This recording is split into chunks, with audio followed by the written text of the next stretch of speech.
नमस्कार, मैं हूं अंजलि इस्टवाल। खबरों की खबर में आपका स्वागत है। अग्निपथ योजना को लेकर देश के कई जगहों से विरोध प्रदर्शन की खबरें आ रही हैं जो हिंसक भी हैं। कई जगहों पर आगजनी की जा रही है, बसों को जलाया जा रहा है, बसों को तोड़ा जा रहा है, रेल को जलाया जा रहा है और इस सब के बीच सरकार कह रही है कि भ्रम फैलाया जा रहा है। लेकिन अग्निपथ योजना को लेकर आखिर युवाओं में गुस्सा क्यों है? इसके पीछे कई वजह हैं, कई सवाल हैं जो वो सरकार से पूछ रहे हैं। आइए एक नजर डालते हैं कि कौन से ऐसे प्रमुख सवाल हैं जो सरकार के सामने आज युवा पूछ रहे हैं इस योजना को लेकर। पहली बात ये कि क्या हड़बड़ी में तो नहीं इसको लागू किया गया है? ये जो पूरी अग्निपथ योजना है, इसको क्या ढंग से समझाकर सब लोगों से बातचीत करने के बाद लागू किया जा सकता था क्या? वहीं दूसरा सवाल यह है कि 6 महीने की ट्रेनिंग वाले अग्निवीर क्या फौजियों के बराबर का दर्जा पाएंगे? जब वो 6 महीने की ट्रेनिंग लेकर के सेना के दूसरे फौजियों के साथ तैनात होंगे तो उनमें और फौजियों में कहीं कोई फर्क तो नहीं किया जाएगा? तीसरा सवाल जो पूछा जा रहा है वो ये कि सेना में स्थायी नौकरी देने से क्यों बच रही है सरकार? आखिर उसकी आपत्ति क्या है? क्या ये सिर्फ पैसे की बात है? जो चौथा सवाल है वो ये कि 4 साल के बाद क्या ये जो अग्निवीर हैं वो करेंगे क्या? क्योंकि उन्होंने एक अपने जीवन का एक हिस्सा फौज को दे दिया होगा, उसके बाद बाहर निकल के वो क्या करेंगे? सवाल ये भी है कि भविष्य पर तलवार लटकी हो तो फिर देश सेवा आखिर कैसे करेगा अग्निवीर? और सवाल ये भी है कि 4 साल बाद जिन्हें नौकरी नहीं मिली तो वो कहां जाएंगे? वहीं यह कहा जा रहा है कि पुलिस और पैरामिलिट्री में इन्हें तरजीह दी जाएगी, लेकिन क्या वहां पर अग्निवीरों का कोई कोटा नहीं हो सकता? क्या ये तय नहीं किया जा सकता कि इनको यहां नौकरी मिले ही? ये सारे सवाल हैं जो कि युवाओं के सामने हैं और वो सरकार से पूछ रहे हैं।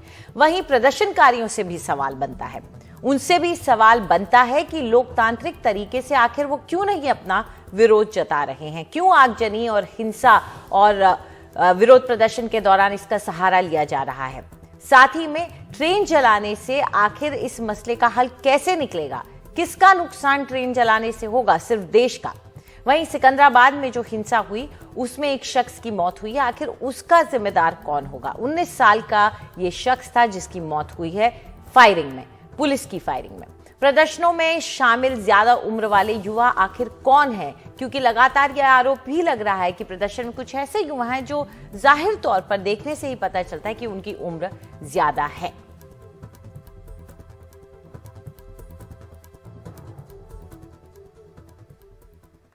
तो सवाल कई हैं और इस पर जवाब पाने के लिए और चर्चा करने के लिए हमारे साथ इस वक्त लेफ्टिनेंट जनरल राज शुक्ला जुड़ गए हैं। शुक्रिया जनरल शुक्ला हमसे बात करने के लिए।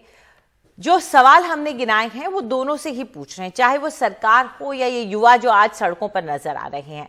लेकिन पहली बात जो हम जानना चाहेंगे वो ये कि सरकार की तरफ से क्या इस अग्निपथ योजना को लाने में कोई जल्दबाजी तो नहीं की गई? क्योंकि कई लोग ये बात कह रहे हैं कि जिस तरीके से कृषि कानून लाए गए बिना कंसल्टेशन के, इस बार भी कुछ ऐसा ही लग रहा है। आप क्या मानते हैं? अंजलि जी नमस्कार। जो आपका पहला सवाल है कि क्या इस स्कीम को हड़बड़ी में लाया गया है, बिल्कुल नहीं। करीब 2-2.5 साल से इस स्कीम के जो 3 मुख्य पहलू हैं कि सबसे पहले जो रिक्रूटमेंट पैरामीटर्स क्या होने चाहिए, ट्रेनिंग मॉड्यूल्स किस प्रकार के होने चाहिए और जो एग्जिट के मापदंड हैं वो किस प्रकार के होने चाहिए, 2-2.5 साल से तकरीबन इस पे गहरा सोच विचार हो रहा है। और अगर आप मेरे को 2 मिनट दें, मैं आपको बताऊंगा कि इन 3 पहलुओं के मुख्य जो फीचर्स हैं वो क्या हैं। उसी से आपको पता लग जाएगा कि इसमें इसके पीछे गहरी सोच है। तो पहली बात तो ये है, जो आजकल हमारा जो रिक्रूटमेंट का मॉड्यूल है उसमें 2 मुख्य चीजें हैं जिसको हम देखते हैं, एक फिजिकल फिटनेस और एक मेडिकल फिटनेस। और आप विश्व भर में देखें ये जो रिक्रूटमेंट मॉड्यूल्स हैं इसमें गहरी तब्दीली हुई है। ऑनलाइन स्क्रीनिंग होती है और जैसे मैं पिछले प्रोग्राम में एक्सप्लेन कर रहा था, जो फौज में आना चाहते हैं उनके जो एस्पिरेशंस हैं और जो फौज के जी रिक्वायरमेंट्स हैं उनके बीच में कैसे तालमेल लाया जाए। सो एस्पिरेशन नीड को किस तरह से मैच किया जाए। हर एक फौज में जो कई भाग हैं, जैसे स्पेशल फोर्सेस हो, आर्टिलरी हो, इन्फेंट्री हो, इंजीनियर्स हो, उन सबके नीड्स अलग हैं। तो हर एक के लिए जो यूनिक एट्रीब्यूट्स हैं रिक्रूटमेंट सिस्टम में, उस पे एक प्लान बनाया गया है, उसको जोड़ा गया है। ये जो स्किल इंडिया का प्लान है, आईटीआईज में क्या रेसिडेंट कैपेसिटीज हैं, इन सब से जोड़ा गया है। तो रिक्रूटमेंट में बहुत बड़ा फेरबदल होगा। So it is actually comprehensive change. दूसरा जो इन हाउस ट्रेनिंग है, एटलीस्ट आर्मी में हमने देखा कि जो हमारी ट्रेनिंग थी वो बहुत ही लंबी थी। कई जगह तो ऐसे 5-6 हफ्ते सिर्फ इसलिए होते थे कि आप आए और अपना डॉक्यूमेंटेशन करें। और विश्व भर की आप अपनी फौज देखें, कहीं पे भी 20-21 हफ्तों से ज्यादा ट्रेनिंग नहीं होती है। तो हम इस ट्रेनिंग मॉड्यूल्स का दर कम करके, या उसका जो ड्यूरेशन है उसको कम करके, उसको फोकस्ड, मॉडर्न, साइंटिफिक, जैसे जो हम वीक्स ट्रेनिंग कम करेंगे, जो पैसा बचेगा उससे हम AR VR के ट्रेनिंग मॉड्यूल्स लाएंगे, सिमुलेटर्स लाएंगे, स्नाइपिंग के AI लैब्स लगाएंगे। तो ट्रेनिंग मॉड्यूल्स को भी आधुनिक बनाया गया है। और जो तीसरा जो एक कंसर्न था वो ये था, एग्जिट अग्निवीर का क्या होगा। तो आपने सुबह से सुना है सेवानिधि पैकेज है, सेवानिधि पैकेज के अगेंस्ट एंटरप्रेन्योरियल लोन्स हैं। ये जो अभी MHA ने अनाउंसमेंट्स की हैं प्राथमिकता के बारे में, कम से कम 9-10 चीफ मिनिस्टर्स ने ट्वीट किया है, अशोक लेलैंड L&T ने आश्वासन दिया है। आप हमारा स्टार्टअप इकोसिस्टम देखिए, जब ये शुरू हुआ था यही आशंकाएं थी। आज स्टार्टअप इकोसिस्टम में 85-90% आर्म फोर्सेस पर्सनल है। तो ये जो एग्जिट मॉड्यूल्स हैं, ये भी इस बात को इंश्योर करेंगे कि ये जो अग्निवीर हैं ये बिना जॉब के ना रहें। और जैसे जब ये अग्निवीर स्कीम में मोमेंटम आएगा, तीव्र गति आएगी, जब ये मैच्योर होगा, ये Agniveer product will be such a superior product that people will want him. He will not have to seek jobs. So I'm saying it's an ambitious model of change. It will cater to all these apprehensions, and in the long run, if it is scaled up और इसका जो implementation है वो ठीक से हो, ठीक है। तो जनरल बहुत ही बेहतरीन साहब, आप मॉडल मानते हैं कि ऐसा नहीं होगा कि 4 साल बाद इनको अपने भविष्य के बारे में सोचना पड़े। हमारे साथ एयर मार्शल PS आलूवालिया भी जुड़ गए हैं। शुक्रिया एयर मार्शल आलूवालिया आपका। आपसे जानना चाहेंगे कि जो बात कही जा रही है कि तरजीह दी जाएगी, प्रायोरिटी दी जाएगी रिक्रूटमेंट में, चाहे वो पैरामिलिट्री हो या स्टेट पुलिस हो, लेकिन इसकी गारंटी क्यों नहीं मिल सकती, इसका कोटा क्यों नहीं बन सकता? देखिए, बात ऐसी है कि हम लोग, जैसे प्रीवियस स्पीकर ऑल्सो काफी अच्छा भाषण दिया है कि ऐसे हम सिलेक्शन प्रोसेस कर रहे हैं, जैसे सिलेक्शन प्रोसेस हमने किया है और आगे कैसे करेंगे।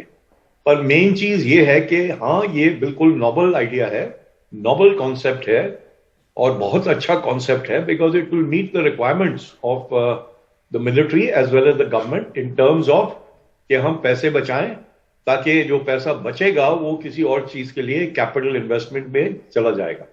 ये सब ठीक है, पर मोस्ट इंपॉर्टेंटली इंप्लीमेंटेशन कैसे करनी है। हमको ये सोचना है कि हमारे जनरेशन जो है बड़े एस्पिरेशनल है जॉब सिक्योरिटी के लिए, क्योंकि हमारा socio economic condition Israel, US, UK उनके साथ आप कंपेयर नहीं कर सकते हैं। आपको हमारा जो मॉडल है बनाना पड़ेगा हमारे देश के यंग सिटीजन्स के ऊपर। अब बात ऐसी है कि ये सब सोचते हैं कि हमारे को अश्योरेंस मिलनी चाहिए, गारंटीड अश्योरेंस के 4 साल के बाद हमको काम मिलेगा, आगे जाके पेंशन मिलेगी। तो ये चीजें जो है, ये मेरा ख्याल है थोड़ा ज्यादा एडवर्टाइज करना चाहिए, ये लोगों के सामने बात लानी चाहिए कि देखिए आपको 4 साल के बाद आपको जॉब एम्प्लॉयमेंट मिल जाएगी, गारंटीड है, पैरामिलिट्री फोर्सेस में, इंडस्ट्रियल यूनिट्स में, गवर्नमेंट ऑर्गेनाइजेशंस में, पुलिस में। तो अगर ये ऐसा आप उनकी नजरों में पेश करें कि आपकी गारंटी है, आपकी जॉब सिक्योरिटी है और आगे जाके आपको पूरी सिक्योरिटी मिलेगी आपके और आपके परिवार के लिए जी। अगर ये सब मिल जाए, क्योंकि इम्प्लीमेंटेशन बहुत जरूरी चीज है, और ये ना हो कि अगर उनको जॉब सिक्योरिटी नहीं मिल रही है तो फिर अच्छे लोग नहीं आएंगे, तो वो उल्टा हिसाब हो जाएगा। तो इसीलिए मैं कहता हूं कि ये आइडिया बड़ा अच्छा है, बिल्कुल नॉवल कॉन्सेप्ट है, फायदेमंद है जी। पर जो इम्प्लीमेंटेशन है और कम्युनिकेशन जो है हमारे यूथ के साथ, वो अच्छी तरह करना चाहिए। जी बिल्कुल। तो एक बात तो तय है कि सब ये कह रहे हैं कि इसका आइडिया अच्छा है, लेकिन फिर इसको समझाने में कहीं कोई गैप रह गया है या लोगों के समझने में कोई गैप रह गया है। दिक्कत इस वक्त यही है कि सरकार और इन युवाओं के बीच में कोई एक डायलॉग नहीं है, कोई बात आपस की एक दूसरे को समझ में नहीं आ रही। आप दोनों हमारे साथ जुड़े, उसके लिए बहुत बहुत शुक्रिया, इस अग्निवीर योजना को समझाने के लिए और इसका असर लोगों पर समझाने के लिए। लेकिन हमने कुछ सवाल पूछे और एक सवाल ये था जो हमने कू ऐप में पूछा, वो ये कि 4 साल बाद अग्निवीरों का क्या होगा। और यही सवाल जो लोग हैं वो पूछ रहे हैं कि आखिर 4 साल बाद ये जो अग्निवीर आएंगे वो क्या करेंगे। ये कहना शिव का भी है, कू में उन्होंने कमेंट किया है और ये बात कही है। इसके अलावा सुधीर कौशिक हैं, वो कहते हैं कि मतलब सरकार एक साइकिल बन रही है, नौजवान फौज में आए, फिर 4 साल के सेवा सर्टिफिकेट के साथ नई सेवा में आरक्षण पाएं, फिर आए, फिर पाएं, फिर जाएं। तो कई लोग हैं जो कि मानते हैं कि इस 4 साल नाकाफी हैं, लेकिन कई लोगों का मानना है कि 4 साल के बाद उनकी मदद जरूर होगी। फिलहाल हम एक छोटा सा ब्रेक ले रहे हैं और ब्रेक के बाद खबरों का सिलसिला जारी है।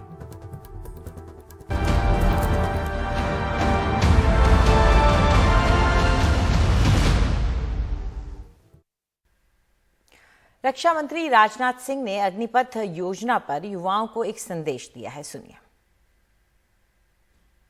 पिछले 2 साल से सेना में भर्ती की प्रक्रिया न होने के कारण बहुत से नौजवानों को सेना में भर्ती होने का अवसर नहीं मिला। यह सच्चाई है। इसलिए युवाओं के भविष्य को ध्यान में रखते हुए और उनके प्रति संवेदनशीलता दिखाते हुए प्रधानमंत्री जी के अनुमोदन पर सरकार ने फैसला किया है कि अग्निवीरों की भर्ती की आयु सीमा को इस बार बढ़ाकर 21 से 23 वर्ष कर दिया जाए। यह वन टाइम रिलैक्सेशन दिया गया है और मैं यह भी कहना चाहता हूं कि भर्ती प्रक्रिया कुछ ही दिनों में प्रारंभ होने जा रही है।